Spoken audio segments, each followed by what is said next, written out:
Indonesia terkenal akan rempah-rempahnya yang kaya manfaat, seperti cengkeh, kunyit, jahe. Tentu mereka sudah tidak asing lagi karena sering kita gunakan dalam masakan sehari-hari. Rempah juga sering dipakai sebagai bahan pengobatan dan kesehatan tradisional, contohnya jamu dan wedang uwuh. Sayangnya, akhir-akhir ini banyak petani lebih memilih menanam kopi atau teh karena permintaan atau penjualannya lebih konsisten dibandingkan rempah-rempah. Tambah lagi, riset juga mengatakan hampir setengah dari mereka yang meresepkan ribuan resep jamu umumnya berumur lebih dari 60 tahun. Dan hanya sepertiga yang memiliki murid. Nah, jika pengolah jamu semakin sedikit, bagaimana dengan resep jamu tersebut? Dan kalau resep itu hilang, bagaimana dengan budidaya terhadap tanaman-tanaman tersebut? Jika dihadapkan dengan permasalahan seperti ini, apa yang bisa dilakukan? Bagaimana kita bisa merubah kondisi tersebut? Untuk menjawabnya, mungkin kita bisa belajar dari salah satu hikayat minuman tradisional kita, yaitu wedang uwuh. Alkisah, dulu Sultan Agung Hanyokrokusumo dengan pengawalnya sedang mencari tempat untuk dijadikan pemakaman keluarga Raja Mataram. Nah, ditetapkanlah suatu bukit, yaitu Bukit Merak di Imogiri, Bantul, Yogyakarta. Pada suatu malam yang dingin di atas bukit tersebut, Sultan meminta pengawalnya untuk dibuatkan wedang secang. Diletakkanlah cangkirnya di dekat Sultan. Namun, angin menerbangkan beberapa daun dan ranting pohon ke dalam cangkir tersebut.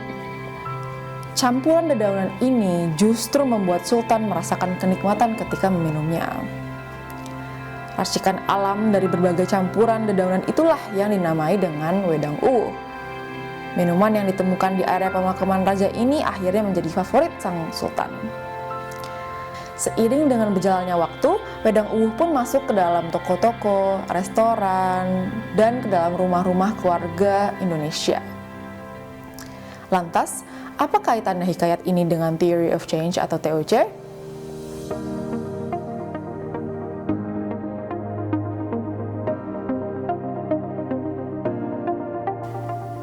Teori perubahan atau Theory of Change adalah gagasan dan teori yang dimiliki individu dan organisasi tentang bagaimana perubahan terjadi. Gagasan ini bisa berupa cara berpikir, proses, ataupun sebuah produk. Namun, jika dipakai sebagai pendekatan, TOC itu kerangka panduan bagi semua tahapan ketika organisasi bersengaja melakukan intervensi sosial. Jika hikayat wedang uwuh tadi kita analogikan sebagai TOC, anggaplah perubahan jangka panjang atau dampak yang ingin kita lihat adalah memastikan kelestarian rempah-rempah dan resep tradisional lokal dengan membuatnya menjadi minuman sehari-hari. Dampak ini akan menjawab masalah kita yang kita sudah jabarkan di awal. Pengawal di awal cerita adalah orang-orang dalam organisasi Anda, dan sang sultan adalah tokoh berpengaruh yang Anda ingin ajak kolaborasi untuk mempopulerkan minuman tradisional. Di sini, tujuan awal atau short term outcome adalah membuat minuman tradisional ini disukai oleh sultan dan menjadikannya populer di keraton. Kegiatannya adalah membuat minuman tersebut untuk menghangatkan sang sultan di bukit. Wedang secang adalah outputnya, resep adalah bagian dari strategi mengenalkan produk wedang ke sultan, dan bahan baku awal seperti kayu secang, jahe, dan kayu manis adalah inputnya. Dalam tahapan paling awal ini, output masih bisa kita kendalikan hampir 100% atau sepenuhnya. Namun, belum tentu outcome atau hasil akhirnya 100% berkat intervensi kita. Kemungkinan besar ada aktor-aktor lain yang juga melakukan intervensi. Dalam analogi ini, ada pohon-pohon lain di sekitar tempat wedang disajikan, dan ada juga angin yang membantu meniupkan dedaunan kering ke dalam cangkir sultan. Proses perubahan memang kadang tidak bisa diprediksi, karena sejatinya ia memang kompleks dan tidak seperti jalan yang lurus, melainkan jalan yang berliku-liku. Dari situ, kita masih harus bertanya lagi atau mengecek asumsi kita. Kenapa harus sang sultan yang meminumnya? Asumsi pertama, mungkin jika sultan menyukainya, keluarga dan tamu keraton atau lebih banyak orang yang berpengaruh akan menikmati wedang tersebut juga. Asumsi kedua, jika diminati oleh banyak orang penting, maka mereka ingin resepnya dilestarikan. Asumsi ketiga, jika selalu ada permintaan dari keraton, maka rempah-rempah juga akan terus dibudidaya oleh petani dan juru masak akan melestarikan atau mewariskan resepnya. Nah, melanjutkan cerita tadi, wedang uwuh akhirnya dikenalkan secara luas oleh Sri Sultan Hamengkubuwono ke-9. Minuman ini pun makin melejit dengan berkembangnya pariwisata di Jogja di tahun 1970 dan 1980-an. Masyarakat sekitar Imogiri mulai mengembangkan industri rumah tangga dengan memproduksi wedang uwuh kemasan, lalu memasarkan kepada para wisatawan, baik domestik maupun mancanegara. Akhirnya, ia menjadi identitas atau ikon Yogyakarta. Dari yang tadinya hanya dinikmati oleh orang-orang di keraton, sekarang bisa dinikmati oleh orang yang lebih luas. Ini yang kita analogikan sebagai transisi dari short term outcome ke medium term outcome atau dampak jangka menengah. Ada beberapa hal yang bisa dicatat dari proses ini. Pertama, bahwa ada banyak cara atau pathways untuk menuju perubahan yang sama. Misalnya, ada jalur pariwisata, jalur ekonomi, dan jalur influencer atau orang berpengaruh. Kedua, pada tiap pathways, ada aktor-aktor lain yang turut berkolaborasi, baik secara langsung maupun tidak, untuk melakukan intervensi menuju perubahan tersebut. Ketiga, akan selalu ada inovasi. Dalam konteks ini, tadi kita melihat ada wedang uwuh kemasan. Dan keempat, semakin besar perubahan, maka semakin kecil sebenarnya pengaruh kita terhadap perubahan akhir yang akan terjadi.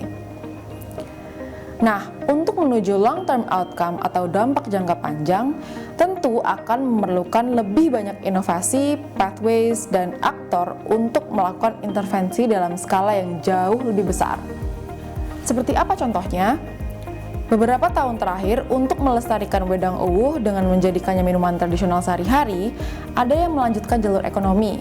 Ada juga yang melanjutkan jalur-jalur baru seperti jalur budaya dan perhutanan sosial. Wirausaha, contohnya, sudah banyak yang berinovasi dengan menjual wedang uwuh secara daring dan luring dengan berbagai model kemasan, bahkan hingga mancanegara. Tahun 2017 pula, wedang uwuh ditetapkan sebagai warisan budaya tak benda Indonesia. Dan terakhir, dengan konteks COVID-19, jalur perhutanan sosial juga didorong oleh KLHK. KLHK misalnya memberi produk hasil kelompok usaha perhutanan sosial binaannya, termasuk wedang uwuh, dan dibagikan secara gratis pada tenaga medis karena diyakini dapat meningkatkan imunitas tubuh. Tentu, di balik semua strategi itu ada asumsi-asumsinya. Baik itu tentang konteks atau aktornya, tentang kondisi yang akan mempengaruhi kualitas intervensinya, atau hal lain yang berkaitan dengan jalan perubahan utama. Dari sini, apa yang kita bisa simpulkan saat merancang sebuah TOC? Pertama, kegiatan berbeda dengan output dan berbeda dengan outcome atau dampak. Terkadang kita terlalu fokus dalam kegiatan tapi lupa mempertanyakan apa sebenarnya dampak yang kita inginkan. Jika itu terjadi, maka saat merancang kegiatan, selalu tanyakan mengapa organisasi saya melakukan ini dan apa asumsi-asumsi di baliknya. Karena asumsi-asumsi internal sangat penting untuk dijadikan landasan kepada kebijakan, program, dan kegiatan-kegiatan kita. Sebaliknya, jika kita berangkat dari masalah atau dampak jangka panjang yang kita ingin lihat, tanyakan bagaimana caranya bisa mencapai hal tersebut. Kedua, perancang TOC harus sadar betul bahwa perubahan jangka panjang tidak terjadi secara linear, tidak melibatkan satu aktor, dan tidak bisa dengan satu cara atau pathway saja. Oleh karena itu, mindset kolaborasi harus tertanam dari awal proses perancangan TOC. Karena hanya dengan pelibatan banyak pihaklah perubahan besar akan bisa tercapai. Kita pun harus rela dengan fakta bahwa tidak mungkin 100% outcome yang terjadi adalah akibat dari intervensi kita. Dengan menelusuri TOC tadi, kita bisa memahami dengan lebih sistemik, sehingga kedepannya kita bisa merancang TOC sendiri dengan tangkas, strategik, dan kolaboratif. Ketiga, Dalam sebuah TOC, setidaknya ada beberapa elemen yang harus kita jawab. Coba rangkum ini dalam satu halaman. Sebagai catatan terakhir, jangan lupa evaluasi TOC secara berkala dengan menanyakan beberapa hal berikut. Mudah bukan? Terima kasih dan selamat merancang!